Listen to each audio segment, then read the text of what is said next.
दुनिया पर assistant commissioner Syed Wasim Hasan ने तहसील हेडक्वार्टर अस्पताल का दौरा किया। असिस्टेंट कमिश्नर ने स्टाफ की हाजिरी को चेक किया, इलाज और मुआवजे की सहूलियात और दीगर इंतजामात का जायजा लिया। मजीद देखते हैं डॉक्टर काज़िम अब्बास बलोच की इस रिपोर्ट में।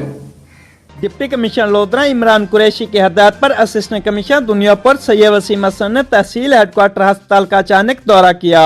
असिस्टेंट कमिश्नर सैयद वसीम हसन अस्पताल में लगाई जाने वाली असेंबली में शामिल हुए और परचम कुशाई की।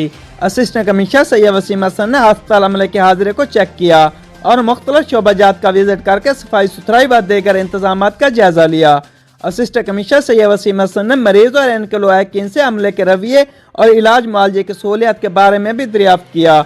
असिस्टेंट कमिश्नर सैयद वसीम हसन ने अस्पताल अमले को हदायत करते हुए कहा कि एमरजेंसी मरीज आने पर किसी किस्म की गफलत व सुस्ती का मुजाहरा न किया जाए।